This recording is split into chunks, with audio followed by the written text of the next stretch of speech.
you so much for sparing time. I know you have series of meetings here. Sir, I will start straight away from a very objective question.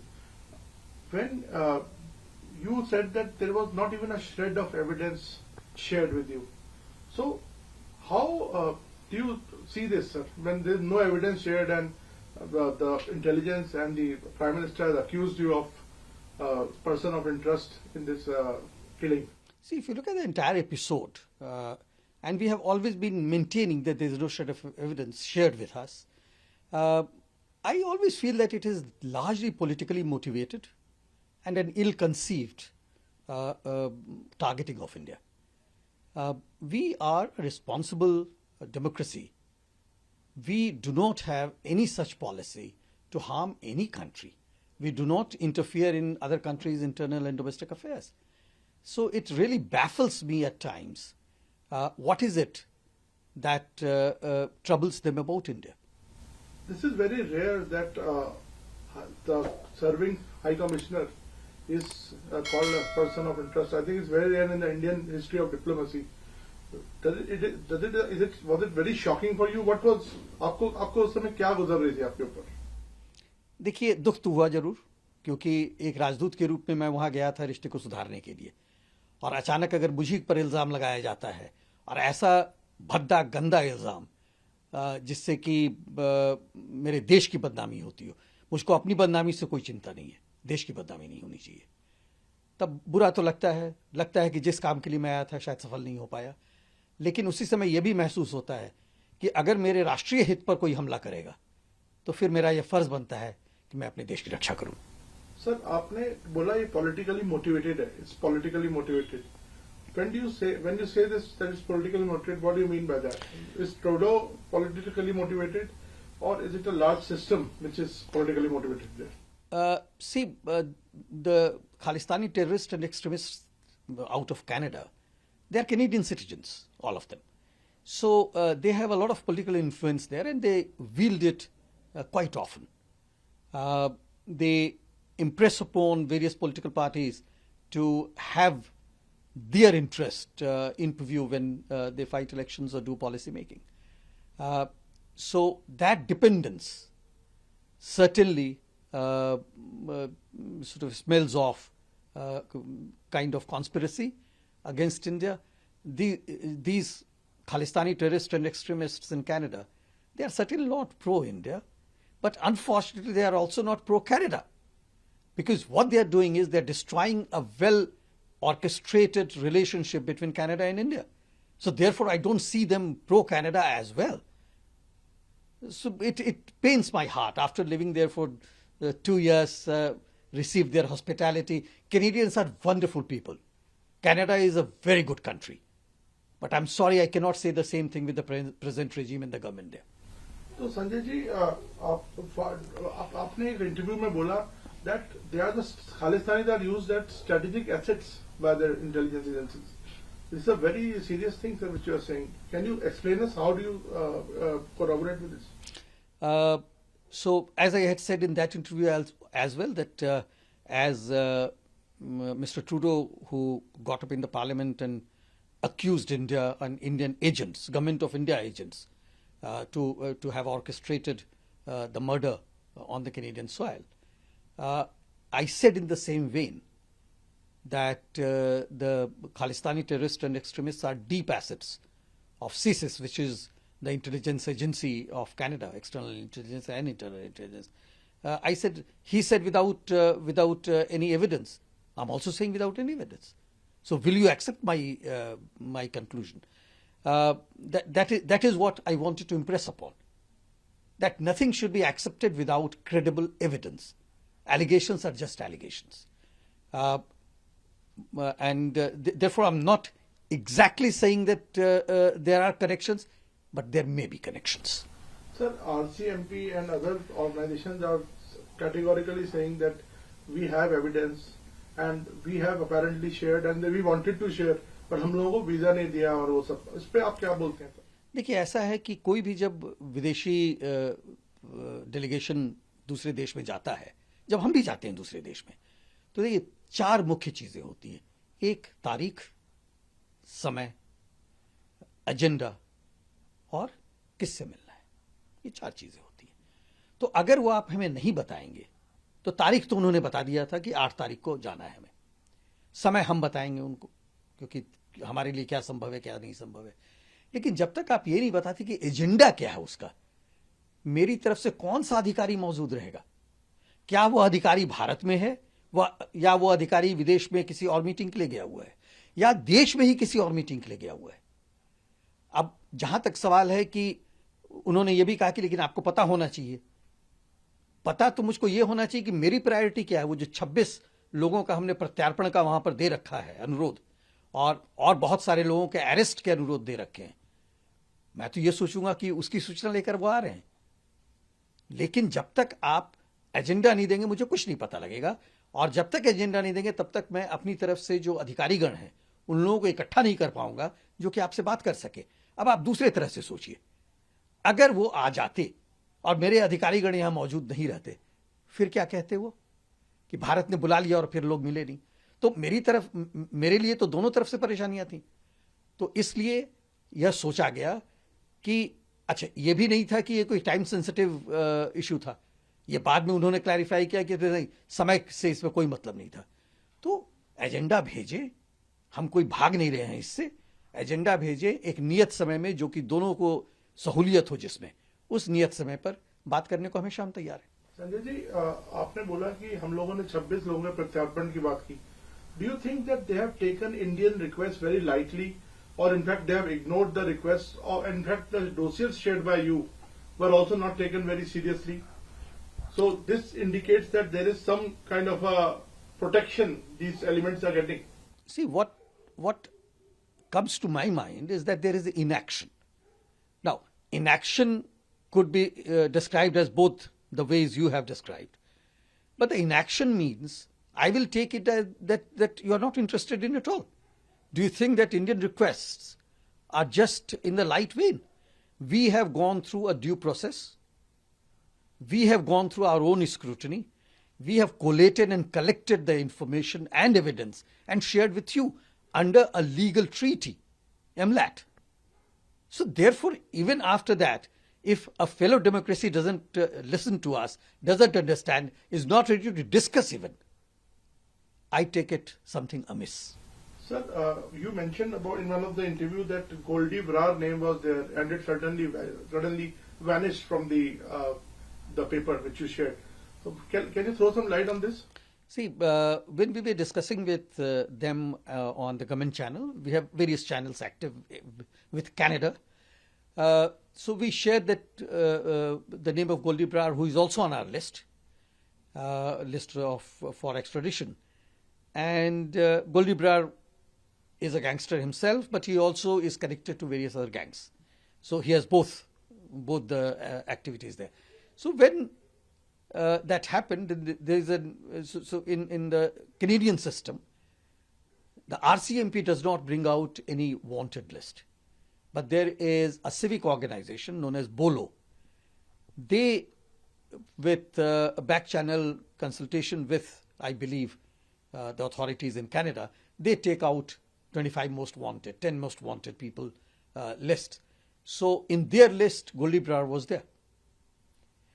Then next time when we had a look at the list, it was all gone.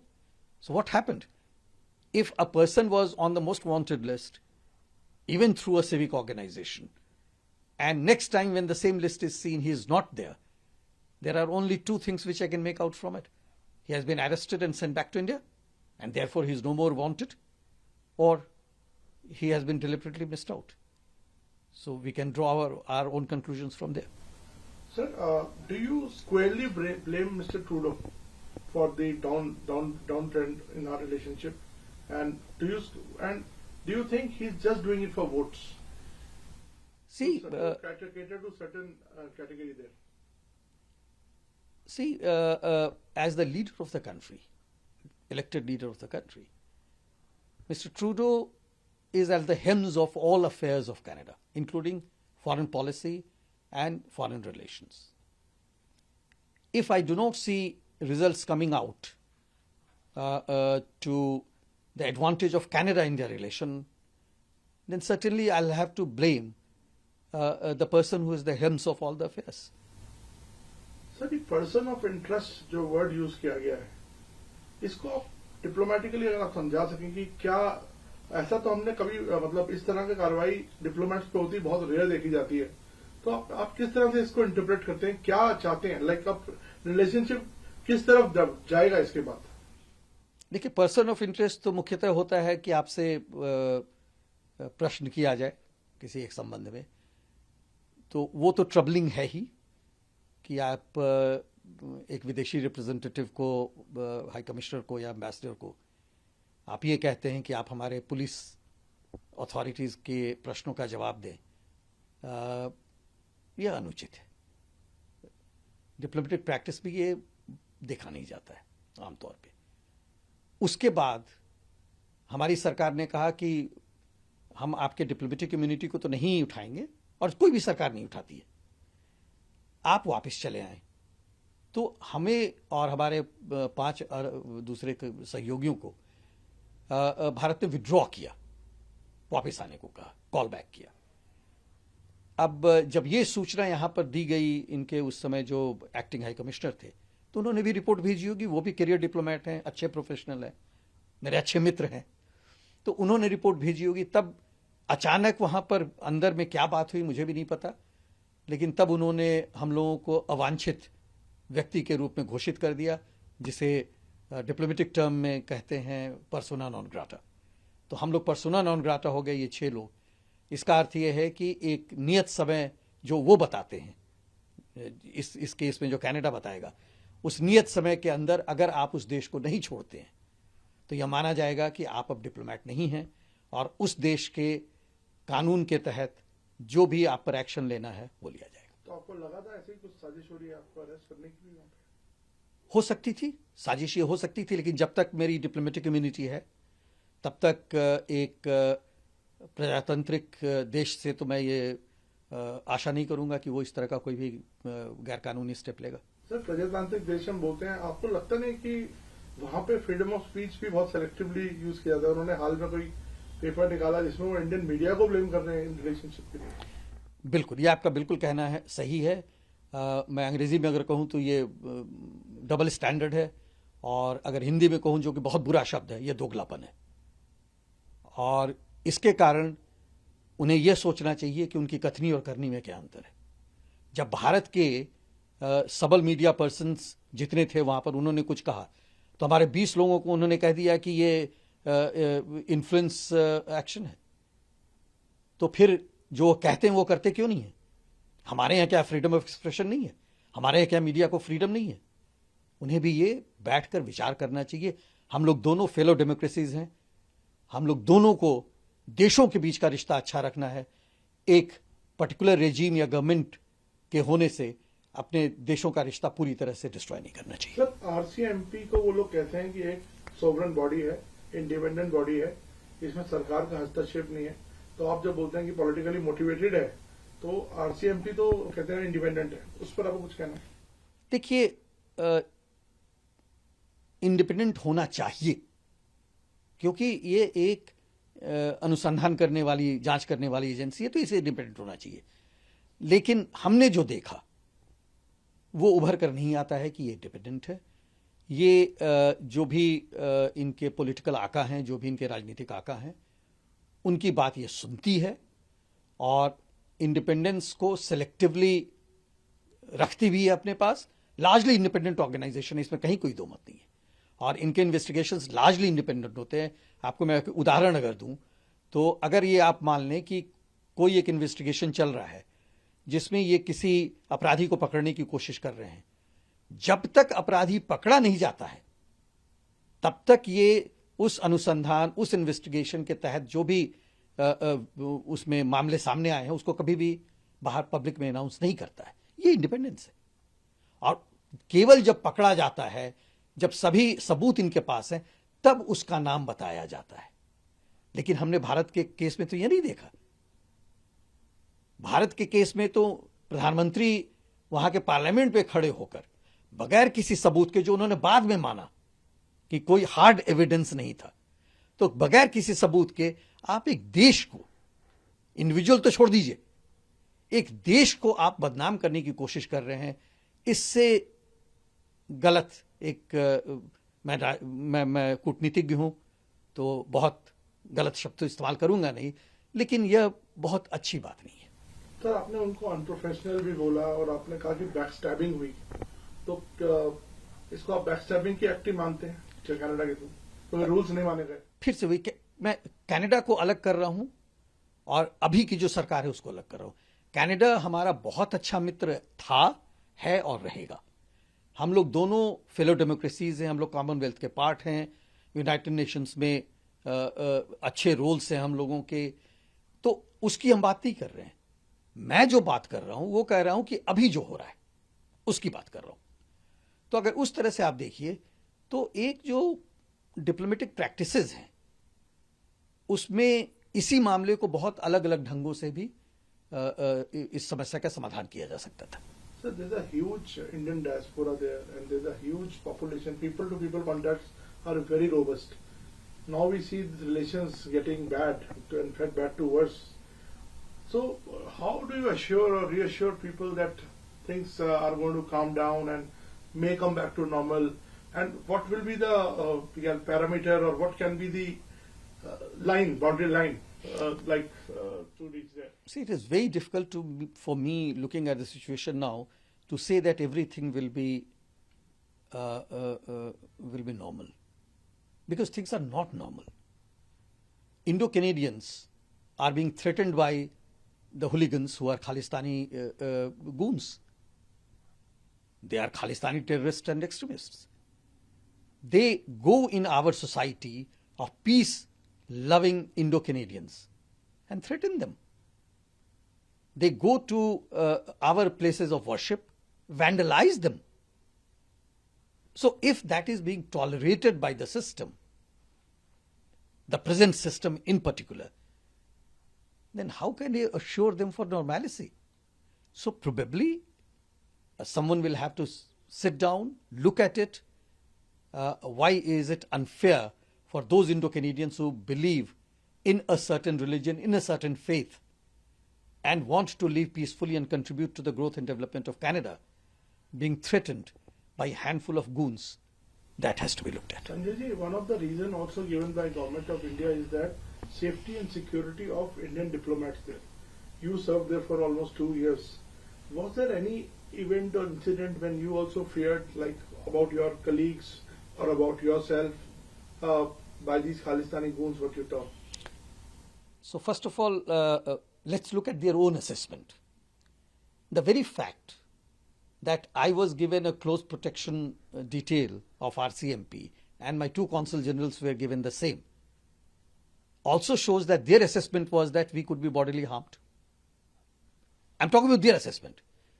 Now, as far as our own incidents are concerned, yes, a couple of times they came very close to bodily harm us. I'm not talking about slogan shouting and discrediting Indian tricolor and shouting slogans which are disrespectful for India. Those I'm not counting. I'm only counting the bodily harm. They came very close, and in one of the cases, a sword that they were carrying, it was not kirpan, it was sword, which came very close to my body. Sir, इसके बारे में हम जानना चाहते हैं कि कब का वाकया है, और मतलब आप कह रहे हैं बॉडीली क्लोज इतना आना, ये बात आपने कैनेडियन अथॉरिटी से उठाई और उनका क्या रिस्पांस था इसमें? क्या कब हुआ? मैं अल्बर्टा के एक शहर में था और वहाँ पे जो भारतीय मूल के लोग हैं उन लोगों ने एक डिनर रखा था जिसमें सांस्कृतिक कार्यक्रम भी थे, जहाँ पर ये अपेक्षा की जाती थी कि मैं भारतीयों से मिलूंगा, और वो बिजनेस इवेंट था एक, तो बहुत सारे कनाडा के भी बिजनेसमैन उसमें आए हुए थे और मुख्य बात वही हो रही थी कि किस तरह से हम जो बिजनेस रिलेशनशिप है उसको आगे बढ़ा सकें, क्या नई चीज़ें ला सकते हैं, नए सेक्टर्स को लेके आ सकते हैं।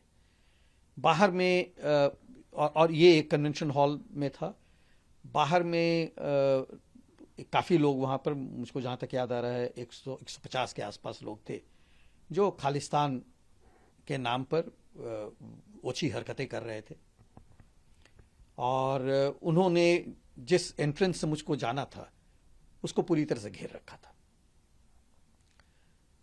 जब मैं अंदर आने लगा, आरसीएमपी थी और लोकल पुलिस भी थी पूरी तादाद में। अल्बर्टा हमारा अच्छा मित्र है, लोकल पुलिस पूरी तरह से मौजूद थी वहाँ पे, लेकिन शायद उन लोगों ने भी ये सोचा नहीं था कि इतनी बुरी हरकत वो करेंगे।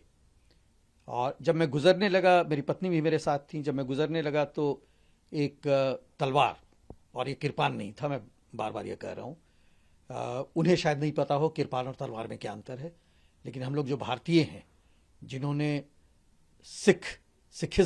सिक्खी को देखा है, जो कि इतना पैट्रियाटिक है, इतना देशभक्त है, जब हम लोग ने उन लोगों को देखा है, वाहेगुरु की कृपा रहे, तो हमें तो पता है कि एक तलवार और एक किरपान में क्या अंतर है। तो ये एक तलवार थी जो कि लगभग मेरे शरीर से 2 से 2.5 इंच दूर तक आई। लोकल पुलिस के जो लोग थे वहां पर तुरंत उन्होंने एक्शन लिया और उसको पीछे ठेल दिया। साथ ही साथ मेरा भी एक जो रिफ्लेक्स एक्शन था, उसमें मैं भी वहां से थोड़ा खिसक गया। बाद में उन्होंने कुछ इंट्रोगेशन वगैरह किया था, क्या नतीजा निकला ये मुझको बताया नहीं गया है। हम लोगों ने विदेश मंत्रालय वहाँ का जो है, जिसको ग्लोबल अफेयर्स कनाडा कहते हैं, उन्हें भी बताया था कि देखिए इस तरह की हरकत हुई है और यह उचित नहीं है। उन लोगों ने भी माना ये उचित नहीं है। और हम लोगों ने ये भी कोशिश की उन्हें थोड़े समझाने की कि देखिए किरपान और तलवार में अंतर होता है, किरपान और भाले में अंतर, भाले भी कुछ थे वहाँ पे, तो भाले में भी अंतर होता है, और ये कोई रिलीजियस बिलोंगिंग नहीं है जिसको वो लेके चलते हैं। तो इस तरह के 2-3 और वाकया हैं, लेकिन मेरा मुख्य पर्पस है दोनों देश के बीच का रिश्ता फिर से ठीक हो, और कुछ एक वाकयों के कारण हमें ये डिस्कस करना चाहिए। कंसर्न है, खालिस्तान हमारा कोर कंसर्न है, हमारे राष्ट्रीय हित का वहाँ पर संबंध है, तो खालिस्तानियों को प्रश्रय देना तो बंद करना होगा अगर भारत से रिश्ता अच्छा करना है, वो ज़रूरी है। और उसके लिए हम पूरा सहयोग देने को तैयार हैं, उसके लिए किसी भी बात को हम करने को तैयार हैं किसी भी लेवल पे। लेकिन अगर आप हमारे राष्ट्रीय हित को नुकसान पहुंचाते हैं तो उसमें तो फिर बहुत मुश्किल है रिश्ता बढ़िया होना। सर, आपको लगता है फर्दर डाउनसाइजिंग भी हो सकती है अपनी एम्बेसी की, अपनी, और फर्दर कुछ एक्शंस भी हो सकते हैं अभी अगर ये इन्होंने कोर्स करेक्शन नहीं किया तो? मैं बड़ा ऑप्टिमिस्ट हूँ, मेरी ये नेचर है, तो मैं तो ये मानकर चलूंगा कि अब इसके बाद उनको भी समझ जाना चाहिए और कुछ ऐसा नहीं करना चाहिए। कोई रीच आउट हुआ सर अभी उनकी तरफ से? मुझे नहीं पता है, क्योंकि मैं वहां से लौटा हूं, अभी तो हाल ही में आया हूं, और हालांकि मैं बातचीत करता रहता हूं अपने मित्रों से, लेकिन मेरी रिस्पॉन्सिबिलिटी अभी कनाडा की नहीं है, तो बहुत अंदर की बात तो नहीं कर। जनरल कंसेंसस आपको क्या दिखा? आपको लगता है कि ये आइसोलेटेड इंसिडेंट्स हैं और ये बहुत माइनॉरिटी है? आपने एक इंटरव्यू में देखा, आपने कहा ये तो इन्होंने खालिस्तान में एक बिजनेस बना लिया, एक बिजनेस मॉडल बना लिया है। इस पर थोड़ी चर्चा करेंगे। देखिए ये धंधा है, धंधा इस तरह से है कि जो वाहेगुरु की जगह होती है, गुरुद्वारा, कुछ गुरुद्वारों पर इन लोगों ने कब्जा कर लिया है, और वहां से जो पैसे आते हैं उसको गलत ढंग से ये लोग इस्तेमाल करते हैं अपने ऐशो आराम के लिए, लेकिन भारत को भी डिस्टेबलाइज करने के लिए। और ये पता उनको भी पता है, ये बात उनको भी पता है, मुझको भी पता है, बताया भी गया है। और ये चंद लोग हैं, लेकिन इनके पास मनी पावर है, इनके पास मसल पावर है, इनके पास पावर टू इंटिमिडेट। तो ये और जो भारतीय मूल के कैनेडियन नागरिक हैं उन लोगों को इंटिमिडेट करते हैं, डराते हैं, भयभीत करते हैं, तो इनकी संख्या कुछ बढ़ जाती है।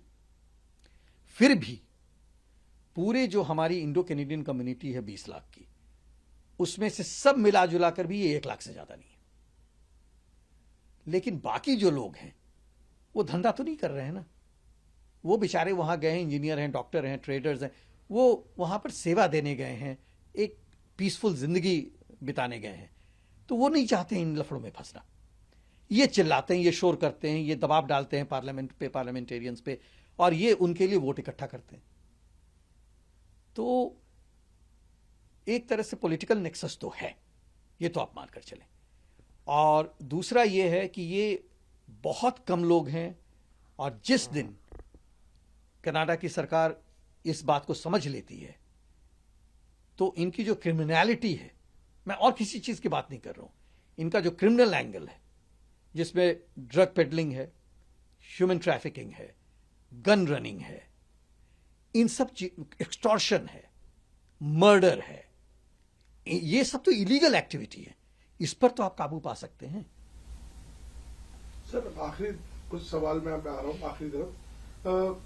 Mister Trudeau himself is looking isolated now. In fact, many of his colleague members of his party have given him some kind of ultimatum, which I read in Canadian papers and websites. So, do you think that such incidents also, or backing of such Khalistanis, he's paying a price for that? Well, this is the internal affairs of Canada, and we have a well-defined diplomatic principle. We don't talk or interfere in the internal affairs of any other country. So I'll not be able to talk about what's happening internally. But in the media, I've seen that the Liberal Party, as such, has suffered its popularity. The leader himself, Mr. Trudeau, has also gone down in the popularity index. But again, this is what I have read in media. I have no other source to know or understand. I don't want to get into the domestic politics or internal affairs of Canada. Sir, my last question to you is, now what next? This is a big question mark in everybody's mind. What next? I think the Canadian leadership, the right-thinking people should sit together, discuss it out, and see why is it that they are unable to address our core concern in Canada? Why is it that they are not able to take action against criminals?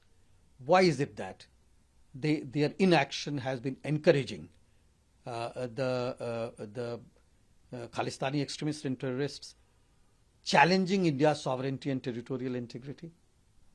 They have to think about these things, come out with solutions. As far as I'm concerned, my advice is very clear. My advice is any activity which disrespects your partner country should be stopped.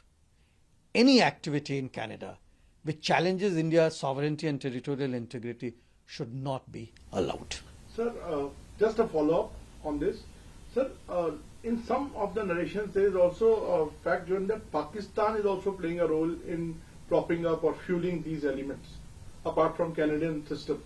See, generally speaking, we do know and understand that Pakistani agencies have very close links with the Khalistani terrorists and extremists, and we can see the examples of those terrorists who were living in Pakistan, most likely under the protection of the Pakistani system. So yes, there are global links. I'll have no doubts that these global links will also be valid for Canada. Thank you so much, Sanjay ji, for talking to us and sparing time. All the best to you, sir. Thank you very much. Namaskar.